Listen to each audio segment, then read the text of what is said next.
Friday, December 1.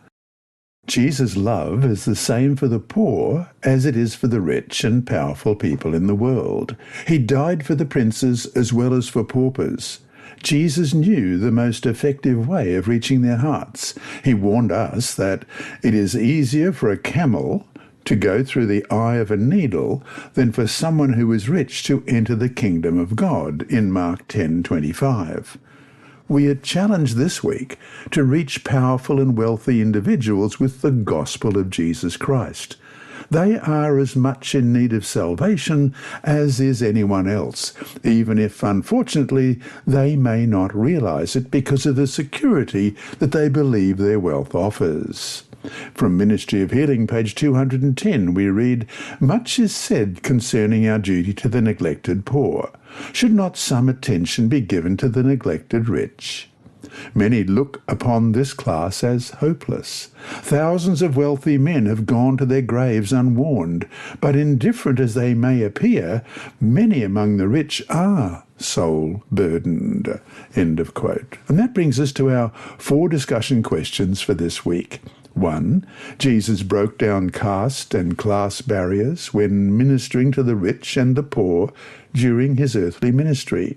How do we as Adventists address this issue, that of the gap between the rich and the poor, that is so ingrained in all our societies?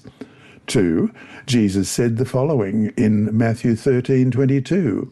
"Now he who receives seed among the thorns is he who hears the word, and the cares of this world and the deceitfulness of riches choke the word, and he becomes unfruitful."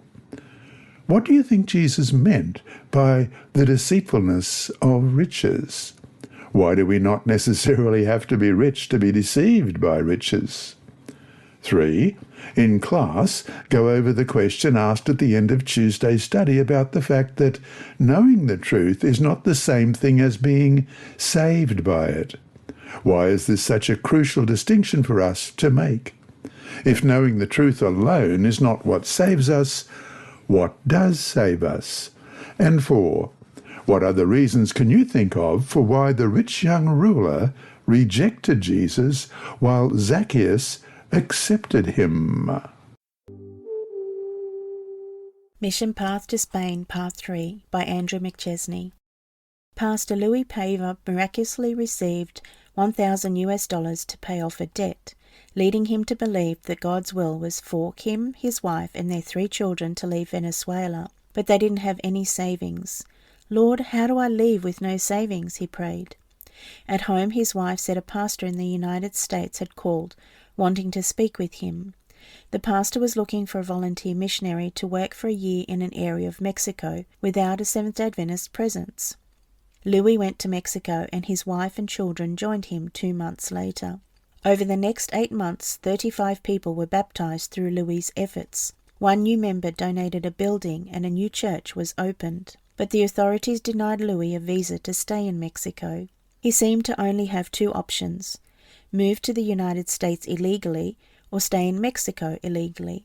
He didn't want to live anywhere illegally. Louis had become acquainted with a regional immigration official. When the official heard about Louis' situation, he promised not to deport him. Louis believed him, but he believed God even more when God said, "Do not put your trust in princes, in human beings who cannot save," from Psalm 146, verse 3. Worried, Louis prayed. He also made phone calls to the United States and Canada, seeking legal advice on leaving Mexico. Only 2 churches replied, an Adventist church and another church, both in Canada. But Louis remained in Mexico. Then a church member visited his home. "What's your biggest fear?" the man asked. "I don't want to live illegally in Mexico, and I don't want to travel illegally to the United States," Louis replied. "I also don't want to return to my country." "If you had the money, what would you do right now?" the man asked.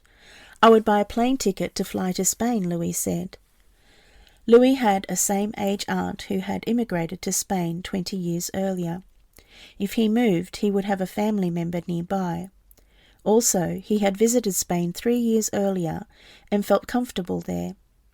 After listening to Louis, the church member said, "So, Let's buy the tickets and have you fly to Spain." After buying plane tickets for Louis and his family, he told Louis not to worry. "God is with you and is leading you," he said. Today, Louis and his wife are missionaries in Spain. Thank you for your Sabbath School mission offering that helps support missionaries around the world. Next week we will read about how Louis left a fruit stand to become a missionary.